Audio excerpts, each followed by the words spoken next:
8 nights of kvetching. Night 4.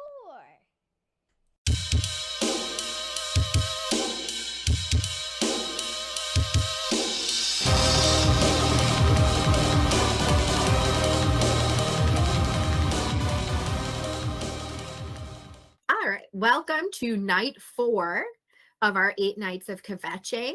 I'm Jessica Brody Frank, and I am joined by fellow Dead Dreams Club member and Jew Meredith Steinfeld as we kind of dive into the topics that make us angry, that upset us, that make us want to just complain and kvetch. And tonight, for night 4, we are back with talking about pay discrepancy and institutional hierarchies, and what we like to call they make what now? Right. So I'm gonna kick us off a little story that I alluded to in an earlier kvetch. So in 2010, I made $9.50 an hour. I had finished college. I had finished graduate school. I had actually had higher paying jobs in between those times. But after my master's degree, and then some, the only job I could get at a museum was $9.50 an hour in 2010. With my master's. No, it's cool. It's all good. Everything's great. Not living on Totally normal here. Totally normal. And you know, I eventually doubled that plus a little bit more. I ended up after a while getting an offer for $40,000 in 2011, which was like amazing. $40,000 in 2011 was like the pinnacle of wealth to me. I could like afford rent. I could afford food. And like also, by the way, my other job wasn't providing healthcare because it was 30 hours a week. So, 30 hours a week at $9.50 an hour. So now I'm at like $40,000 and I can live. And I have a friend. She's still a very dear friend who she was sort of at the same level at the museum in terms of like the hierarchy. She made less, I think, at the time. And she did more work than anybody I've ever met, like to the point where like when she ended up finally getting promoted and stuff, like her backfill couldn't do her job. Like, and if you ask her, she's like, I don't know, you just do. Like she doesn't understand how not to be so productive and incredible. And like she is the reason that their shows got up on time. She is the reason that their art traveled safely. She was the person standing between like $1 billion loss, literally, sometimes when you have like these large indemnified shows that are so high that even US insurance doesn't cover it. You have to, apply for indemnity. And she's that person that was like, no, it's okay. It's just $1 billion in the line in me. And she did it. And like, she's just freakishly talented. And she made less than I did, but she made so much less than the museum director did. He was in the millions. And I'm like, she is the reason that he got to look good. She is the reason that he got photographed in front of these like groundbreaking, amazing shows where it was like, he's such a visionary. And I'm like, who do you think sat on a truck for like 20 hours and like the cab just to make sure that you got to look good? You don't even know her name, dude. But like she is moving on to bigger and better and more incredible things. But I just wanted to like relate that story of, I don't think she was working any harder than he was. And like more to the point, I think she brought more value. But people will say that he did because he's the one who brings the investors. And I just wanted to be like, no, we're a brand name. Don't even worry about it. But they're like, well, he brings in the money. And I'm like, how do you think that happens? On whose back? Yes. And very similar to other kvetches, the fact that I have almost an identical story should show you how endemic this is to the field itself. In particular, mine was really similar to what Meredith says. My first full-time job, 2013, I was offered $44,000 a year out of grad school, full-time position in Washington, D.C. And I thought this was like the greatest thing ever because it was so much more money than I was making working at the Smithsonian gift shop at $14 an hour, which seemed, even then was double the minimum wage that is still in place today. 2022, who's counting? But really, I worked that job for a while. I recently saw exact same position I held 9 years ago, same institution, still in DC, posted with a range of $40,000 to $45,000 a year.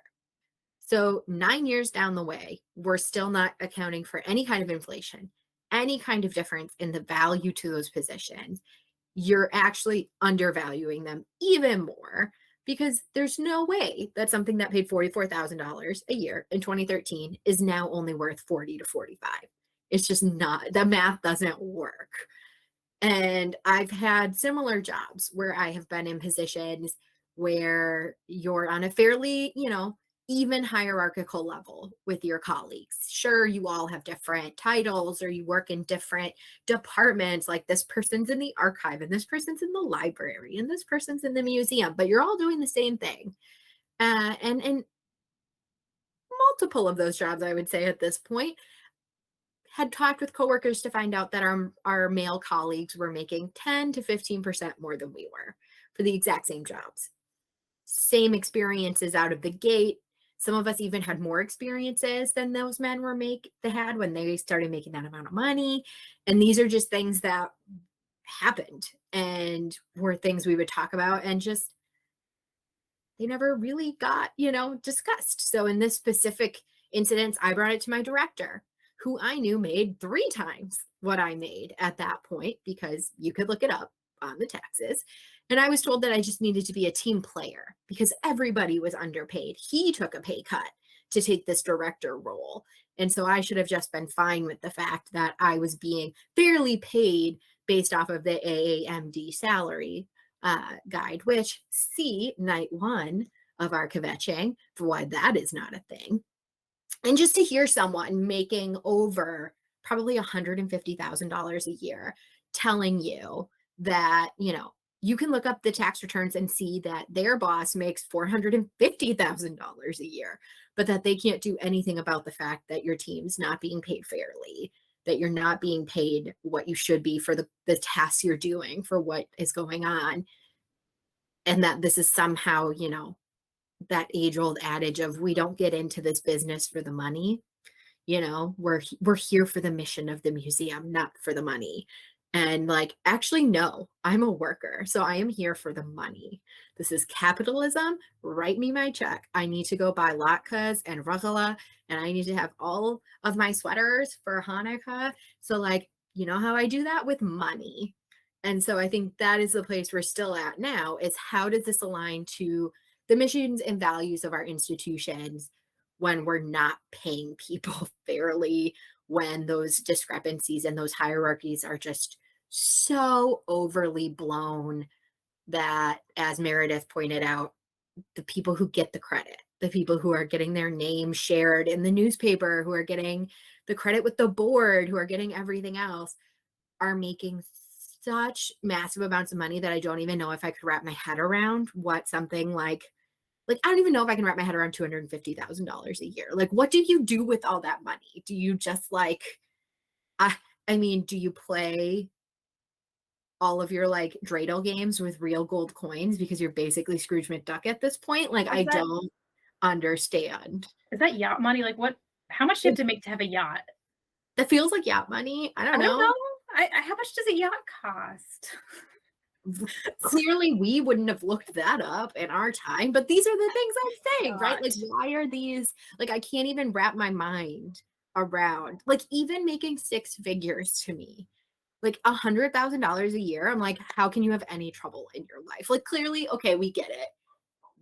Shit is bad. We're not coming for your capitalism talk in that sense, but when you have staff who can't even comprehend how you could make $50,000 a year because they are making $8.50 an hour front of house in 2022. These are conversations we still need to be having of where is our equity there and how are we actually fulfilling the missions of being community centered, being driven by, wanting to treat everybody as if they're welcome in these spaces and they're not. And so I think that would be my night for kveCH, is for the miracle to happen that we redistribute some of this wealth. And that's really, and like, you know, like, are you making over six figures and you have somebody who's under you who is half that, a quarter of that? Why? And I'm not saying like give up part of your paycheck. I'm saying, well, actually, maybe I am, but that's, because I feel like I'd get kicked out of the DSA if I didn't. But I think, I mean, to be frank, like, I think that, you should be examining why they're making so little and then also agitating for change for them. Again, like, as you climb higher and higher in your institution, it is incumbent upon you to fight for them because you have a positionality. We can't do any more fuck you got mine. We can't do any more, we really shouldn't talk about money. Like, we don't want to hear thing to say. We don't want to hear any more about like, well, I had to struggle with it. I had to do unpaid internships. I had to do whatever. Like, we're sorry that happened to you. We're sorry it happened to us, but our job is to make sure it doesn't happen again. And I think that's the piece we're bringing into this kveCH, something that was really prevalent in one of the jobs I held at the African American History and Culture Museum at the Smithsonian, with the idea of lifting while we climb. And I think it's a really ingrained part in Judaism as well, that we're always making the road easier for the person who has to follow it. So whoever's behind you, make it easier for them to take that road. And that's what we're trying to do here, is say, if you get into these spots of leadership, we're getting higher up in our careers. How do we look back and say, I want to make sure that nobody else has to go through this? And is that redistributing the pay? Is it looking at our scales, looking at our hierarchies, or redistributing our expectations? If I'm, now that I actually do have people that I manage, I want to be there now to stand up for them and say, if you are not going to pay them more, I'm not going to ask them to do this. There's power in the collective. There's power in organizing. Again, if you're worried, if you feel like your job is tenuous at the institution, you have a right to disclose your salary. Your coworkers have a right to disclose your salary. If you are not a manager, you are legally allowed to unionize. Just know that. You cannot be fired. The National Labor Relations Act, which a certain coffee company is a violation of.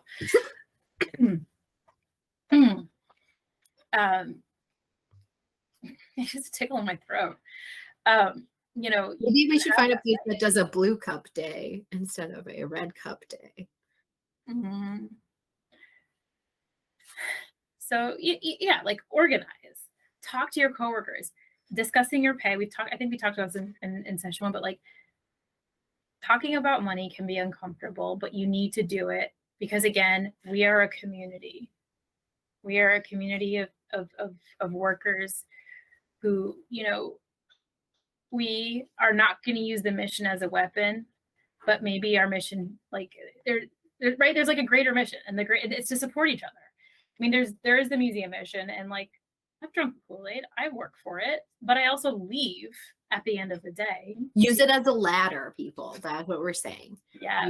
If you are here, and I think most of us are, like we said, on night one, a lot of us are here because we know we could make more money working in other capitalist infrastructures in the world. And we want to work somewhere where we feel like we're doing some good. And I think this goes for, our brothers, our sisters, our cousins, whatever you want to say, in education, the folks that are doing it in the other nonprofit sectors. Like, we're all here because we we see the good we can do and we want to do that. But I think that's what Meredith is saying, is don't use then your mission as an excuse. Don't use it as a tool to beat down the next person climbing up, trying to do what you're doing. Instead, use it as a ladder, use it as a support, use it as the central pole that then you can build around to say, if the reason we're here is to make the world a better place, why not look at what is our pay discrepancy? What are we talking about when we're saying hierarchy and fairness and justice and all of these big ticket words? How do we center that at the beginning of it and the end and the middle? And it's night 4, so we've got more flames going. We're feeling a little, hotter to trotter, and let's keep her going. All right. So happy Hanukkah. Happy night 4. Fuck capitalism. And, yeah,